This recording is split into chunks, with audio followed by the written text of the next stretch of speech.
এই বাজেটে আর এর চেয়ে বেশি কি এক্সপেক্ট করা যায়? নর্মাল ইউসেজের সময় কোনো জিটার বা ল্যাগ এখনো পর্যন্ত আমার নজরে আসেনি।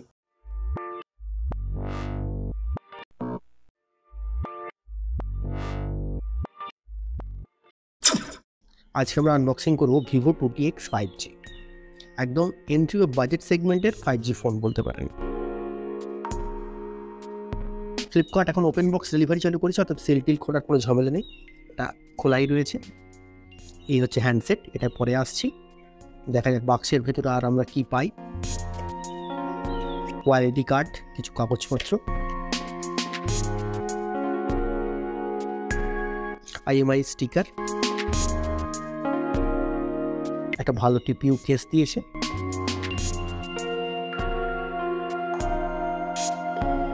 আঠেরো ওয়াটের একটা charger, type A to C data এবং চার্জিং কেবল, সেই সঙ্গে একটা সিম ইজেক্টর পিন। এই হচ্ছে আমাদের মোটামুটি বক্স কন্টেন্ট। চলুন সেটটাকে অন করে ফেলি। সেটার পিছন দিকের লুক কিন্তু অসাধারণ, পুরোটাই বক্সি ডিজাইন, প্লাস্টিক মেটেরিয়ালে তৈরি, প্লাস্টিকের ফ্রেম এবং ব্যাক সাইডও প্লাস্টিক। ওর দেখতে কিন্তু খুবই ভালো, লাইট রিফ্লেক্ট করছে এবং তার ফলে ফোনের ব্যাক সাইড কিন্তু খুবই সুন্দর এবং আই ক্যাচি লাগছে। পিছন দিকটা ঠিক ম্যাটও নয়, গ্লসিও নয়, সেইভাবে ফিঙ্গারপ্রিন্ট ধরে যায় না। ক্যামেরা মডিউলের ক্ষেত্রে ভিভো এখানে ট্রেন্ড ফলো করেছে। এখনকার ফোনগুলোতে যেমন সার্কুলার শেপের ক্যামেরা মডিউল দেখতে পাওয়া যায়, এখানেও ঠিক সেরকম। ফোনটার ব্যাক সাইডের লুক কিন্তু বারে আমার নজর কেড়ে দিচ্ছে। সাইড মাউন্টেড ফিঙ্গারপ্রিন্ট স্ক্যানার রয়েছে, যথেষ্ট ফাস্ট সেটা কাজ করছে। Volume up down rocker button, একটা নয়েজ ক্যান্সেলেশন মাইক দিয়েছে। এই হচ্ছে সিম ট্রে, অর্থাৎ দুটো সিম কার্ড বা একটা সিম কার্ড ও একটা মেমোরি কার্ড লাগানো যাবে। নিচের দিকে আমরা দেখতে পাচ্ছি 3.5mm headphone jack, mic, USB Type-C port এবং স্পিকার গ্রিল। ভিভো এতে ব্যবহার করেছে মিডিয়াটেক ডাইমেনসিটি 6020 প্রসেসর। এটা একটা 2.2 GHz অক্টাকোর প্রসেসর। আমার কাছে যে ভ্যারিয়েন্টটা রয়েছে এটা 6GB 128GB variant. Display size হচ্ছে 6.58 ইঞ্চি। এতে ভিভো LCD IPS ডিসপ্লে ব্যবহার করেছে। উপরের দিকে আমরা দেখতে পাচ্ছি ছোট্ট একটা ওয়াটার ড্রপ নচ।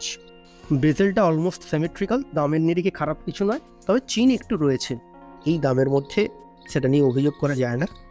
তবে আমার যেটা অপছন্দের জায়গা সেটা হচ্ছে এই যে দেখছেন প্রচুর ব্লটওয়্যার রয়েছে। দেখি এটাকে আনইনস্টল করা যায় কি? হ্যাঁ, আনইনস্টল করা যাবে।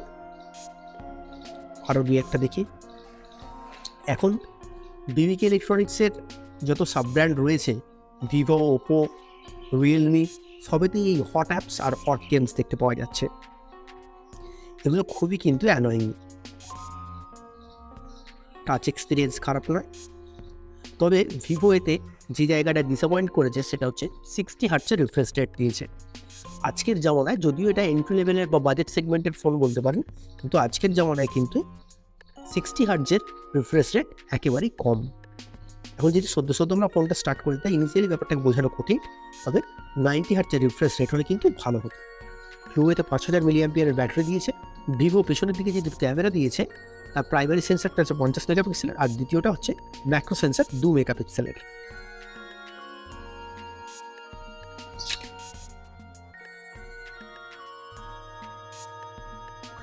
পিকচার কোয়ালিটি যথেষ্ট ভালো। আমি এখন এই ভিডিওটা শ্যুট করছি ভিভো 2X এর ফ্রন্ট সেলফি ক্যামেরা দিয়ে। আমার হাতে কোনো সেলফি স্টিক বা গিম্বল মেকানিজম নেই, আমি একদম হাতে ধরে ভিডিওটা শ্যুট করছি। রোদ্দুরের একদম সামনে চলে এসেছি, যাতে আপনারা বুঝতে পারেন এই কেমনভাবে সানলাইট এবং এক্সপোজারকে মেনটেন করতে পারে।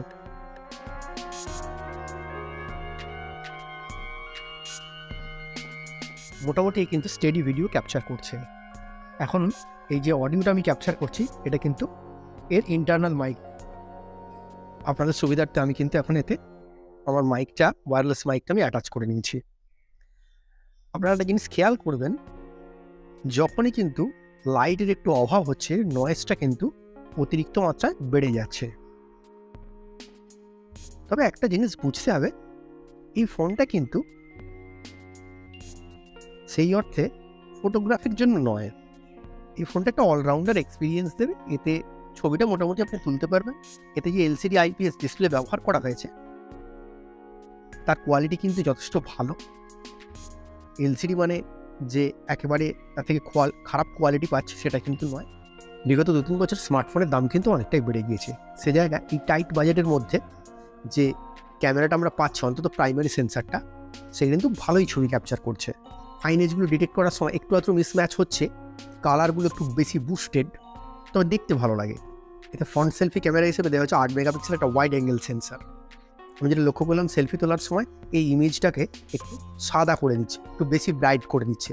যদিও এই সমস্যাটা বেশিরভাগ বাজেট সেগমেন্টের স্মার্টফোনের ক্ষেত্রেই দেখতে পাওয়া যায়। তো ব্যাপার যেটা হচ্ছে, স্ক্রিন স্মুথ হয়ে যাচ্ছে এবং স্ক্রিনের ডিটেলস কিছুটা হারিয়ে যাচ্ছে।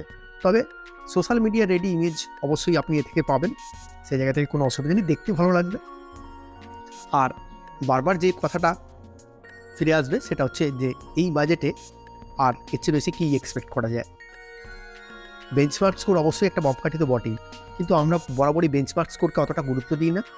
আমি নিজে বিজিএমআই বা পাবজি খেলি না, তাই আমি অ্যাসফল্ট 9 এতে ইনস্টল করে খেলে দেখলাম যে এক্সপিরিয়েন্স একদমই খারাপ নয়, খুব একটা হিট হয়ে যায় না, এবং গেম খেলার সময় ব্যাটারি যে খুব দ্রুত ড্রেন হয়ে যাচ্ছে সে ব্যাপারটাও কিন্তু এর মধ্যে নেই। সেটটা হাতে পাওয়ার পর আমি 2-3 দিন ব্যবহার করছি। এমনি গেমিংয়ের সময় বা নর্মাল ইউসেজের সময় কোনো জিটার বা ল্যাগ এখনও পর্যন্ত আমার নজরে আসেনি। আমার যেটা ওভারঅল ফোনটা ব্যবহার করে এই কদিনের যে এক্সপিরিয়েন্স, আমার যেটা মনে হয়েছে, লং রানে ফোনটার মেমোরি যখন জাঙ্ক হয়ে উঠবে তখন হয়তো এর পারফরমেন্স কিছুটা ড্রপ করতে পারে, বাট আদারওয়াইজ এই দামে এটা একটা ভালো প্যাকেজ বলা যায়। বাজেট খুব টাইট, আমরা অ্যামোলেড এই দামেতে এক্সপেক্ট করতে পারি না। তবে আমার যেটা মনে হয়, যারা স্টুডেন্ট বা অনেকে তার বাবা বা মাকে বাড়িতে ব্যবহারের জন্য একটু মাল্টিমিডিয়া কনজিউম করার জন্য যদি এই হ্যান্ডসেটটা দিতে চায়, তাহলে কিন্তু এই বাজেটে এটা একদম ঠিকঠাক একটা প্যাকেজ বা অলরাউন্ডার প্রোডাক্ট বলতে পারেন। এই মুহূর্তে স্মার্টফোনের বাজারটা দেখি, তাহলে দেখব মোটামুটি এই ধরনের বাজেটে কিন্তু আরও কিছু অপশান রয়েছে। তবে ওই একটাই কথা, বাজেট যখন কমে যাচ্ছে তখন কিন্তু দেখা যাচ্ছে কোম্পানিগুলো বিভিন্ন জায়গায় কাটলমেন্ট করছে। কেউ হয়তো রিফ্রেশ রেট একটু বেশি দিয়েছে, কারো হয়তো প্রসেসরটা একটু ভালো, যেটা দেখা যাচ্ছে ওভারঅল যদি একটা অলরাউন্ডার পারফরমেন্স হিসেবে ধরেন তাহলে এই বাজেটে এই সেটটা আপনি নিতেই পারেন। আপনার রিকোয়ারমেন্টের হিসেবে আপনি যদি বুঝে সুঝে নেন তাহলে কিন্তু এই সেটটা আপনাকে নিরাশ করবে না। তাহলে আজকের সংক্ষিপ্ত ভিডিও এখানেই শেষ করছি। দেখা হচ্ছে অন্য একটা ভিডিওতে। ভালো লাগলে অবশ্যই লাইক করবেন, কমেন্ট করবেন, আর চ্যানেলটা এখন সাবস্ক্রাইব না করে থাকলে অবশ্যই সাবস্ক্রাইব করবেন। এন্ড স্ক্রিনে আমাদের অন্য দুটো ভিডিও দেওয়া রইল, যদি আগে দেখে না থাকেন অবশ্যই দেখে নেবেন।